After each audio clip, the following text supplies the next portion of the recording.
好，这个影片要来讲这个依赖注入的这个生命周期。那上一节课介绍了依赖注入的基本用法，那这一节课就要来介绍它的这个生命周期。那其实依赖注入主要有3个注入的模式，那分别都有它自己的生命周期。那有哪3种呢？就是这个暂时的，跟我们上次使用的这个范围，还有单例的这个模式。那我们接着从第一个开始示范。好，那这边我们就先建立一个这个普通的这一个类别，那我们就取名为暂时的这一个依赖注入服务。那里面这边我们就稍微写一下这个服务的内容，那其实也没什么内容，就是里面放了一个变数，然后里面一开始初始给它一个 default 的这一个预设值。那这边做完之后，我们就要来开始这一个第一种注入模式。我们先回到 program 这一边，然后要怎么注入呢？这个点 service 点 add， 那我们上次是 add 这个 scope， 那我们这一次就 add 这个 ransient， 然后注入的是我们刚刚建立的这个服务在后面。好，那这样子我们就注入一个暂时的这一个依赖注入的模式。好，那至于什么模式，这边再提醒一下，注入的模式决定不是从这个你建立的这个类别而决定，而是在这一个 program 这个档你用什么方式去注入的类别，这个类别的之后的服务就会依照这样的方式的生命周期去运作。那接着我们要怎么在这一个 control 的或者是 service 之中取得这个服务呢？相信大家应该都已经知道了，就是我们首先当然是要在我们的最上面来建立一个这个权域变数，然后接着我们就要在建构子的这个位置，这边已经帮我写好了，去取得这个服务，接着就把权域变数等于这个我们刚取得服务，那我们这样就可以使用这个服务。好，那我们先回到这一个解释来看一下，这个暂时的这个注入模式的服务，它说了什么呢？它说了每次请求服务都会建立一个新的实例，这是什么意思呢？什么是每次请求服务？好，我们就回到这边，这样子在建构子这一边这样的一个做法就是请求服务，所以也就是说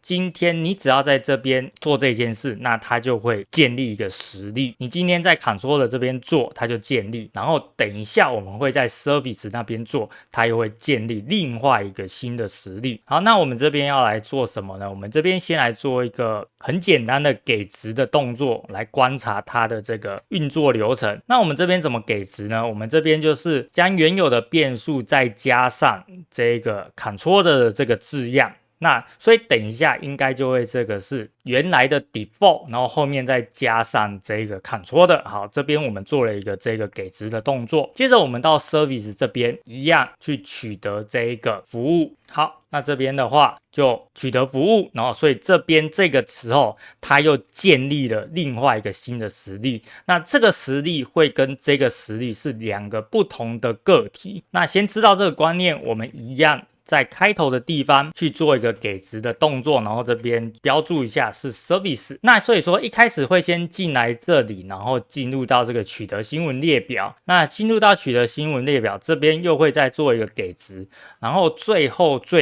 我再用这一个 few bay 一个暂时的这一个变数空间去接受这个最后的这个给值结果会是怎样。好，那最后就 return 到这个 few 这边，所以我要打算在 few 的这一页去印出这个结果来。好，那我们就来马上看一下结果会是怎样。好，这边结果出来了，是不是有跟预想之中到底是一样还是不一样呢？那我们就来解释一下为什么最后会印成这样子。好，那看到这个解释了，应该就知道说每次请求服务时都会建立了一个新的实例，所以我刚刚也一直在提醒，今天在 controller 这边的服务会跟这个 service 服务是2个独立的个体，所以也就是说今天在 controller 这边设定的值并不会因为我这边进去这个新闻列表设定的这个值会继续的往上叠加，因为它们2个就会是不同的服务，所以我最后印出来的这一个值的内容只会是 control 的这个内容，也就是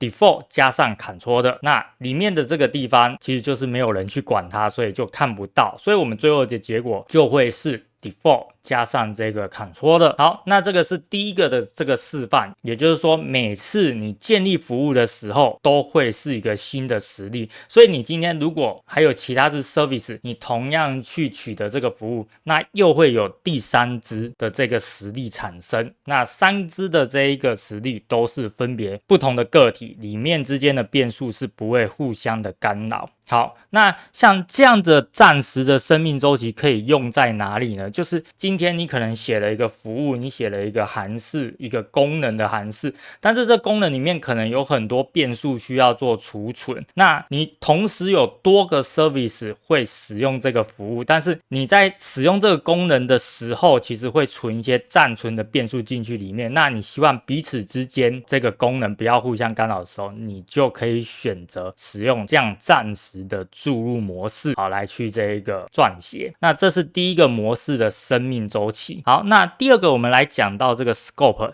那其实这个 scope 的注入模式是最常用的。那我们同样一样画葫芦去建立一个 scope 的类别。好，类别建立好了之后，我们就回到这边进行这个 scope 的这个模式的注入。那注入了之后，我们同样在 controller 跟 service 去取得它。好，写好了，然后接着我们做同样的事情。好，写好了，然后接着我们 service 也做同样的事情。好，写好了。好，那最后我们再到这个 view 这边把它给印出来。好 ，OK， 马上来看这个结果。好，有没有看到这边结果就是这样的结果，跟刚刚的结果是不一样。为什么呢？因为我们再来看一下这个定义，每次HTTP 请求都会建立一个实例，在该请求内部共用。这是什么意思呢？现在理解前面是什么意思。每次的 HTTP 请求是什么意思？就是当使用者我进来这一页，或者是我重新整理这一次，就叫做一次请求。那我们刚进这一页，它就会先进到这一个 control 然后再经由这一个看你是哪一页，然后进行下面的动作，最后再 return view 回去。那这样子的一个流程就是一次的 HTTP 请求。也就是说，今天在这一个流程之中所用到的这个 scope service 都会是同一个实例。那同一个实例里面的变数就会互相可以去共用取得。所以今天的结果就会是这样。那我们就来走一次流程。一开始我们 scope 这边去给了一个 controller 的值，然后接着我们进入新闻列表，然后新闻列表之后我们就加上了 service， 最后回到这边我们把这个 scope 的值给这个 view bay 里面，最后再印出来。所以顺序会是怎样？ default 然后是这个 controller，最后就会是这个 service， 然后把它给值之后，前面给它印出来，所以最后的结果就是 default controller service， 所以跟我们预想的结果是一模一样的，所以代表说运作模式就是这样子去做运作的。好，那最后一个我们就要来看这个单例模式了。那同样我们也一样画葫芦建立相关的这个类别。好，里面简单写好了，接着我们就在这个 program 这边一样去做一个注入的动作，然后这边注入的模式是单例模式，这边就要改一下。好，这边再提醒一下，决定的不是类别，是你注入 ADD 的这个方式，是你选择哪一种模式。好，那这样就用单例模式去注入我们刚刚写好的这个类别。好，接着我们就可以去取用这个服务。好，写好了，取得服务了，然后接着我们就把它给值。都做一样的动作。好，那 service 的地方也一样来做一个注入之后就给值。好，那最后当然就是回到这边丢到这个 view bay 里面，接着最后就是把它给印出来。好，那接着我们就来看一下结果会是怎样。有没有发现结果为什么会跟 scope 的结果是一样呢？因为这是第一次的表现。那我们先来看一下它的这一个生命周期的解释。整个应用程式生命周期只建立一个实例，所有请求共用同一个实例。那其实这前面这个就蛮好理解，也就是说今天它就只产生一次，不论你多少次的服务 controller 这边一次， service 这边一次，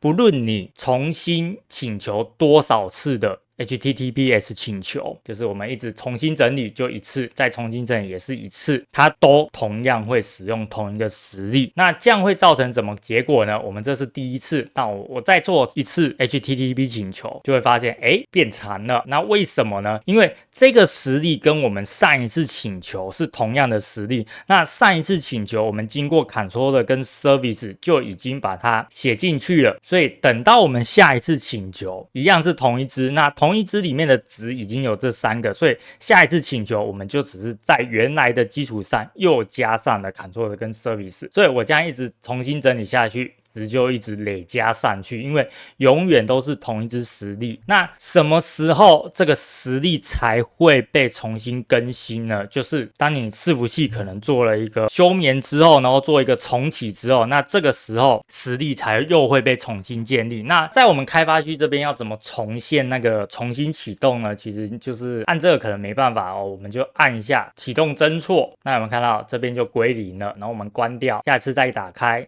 就又重来了。你启动这个专案的时候它就产生了，然后接着这个实例就永远是刚开始启动专案产生的那一个实例。那这个 Singleton 单例的这个注入模式会常用在哪里呢？通常会用在一些共用参数的取得，可能你第一次设定好取得这个值之后，那你有很多 service 或者 controller 可能都会用到这个值，那这个值也不会去需要被更新还是怎样的话，就很适合用这个单例的这一个注入模式。好，那以上就是3种依赖注入模式的对应的生命周期的介绍，那大家就可以依这个服务性质来选用，说你今天这个服务到底适合哪一个服务。那通常就是刚刚讲的，如果你还没有仔细好，还不知道这个服务该用什么样的注入模式的话，通常我都会用这个 Scope， 算是里面中庸的选择。那有比较特殊的需求，我们才会用这个暂时跟这个单例的注入模式。那这2个算是分别为2个极端，一个就是每次都会产生一个实例，然后另外一个是永远只产生一个实例这样子。好，那今天的这一个依赖注入的生命周期跟它的一些基本介绍就简单的介绍到这边，谢谢收看。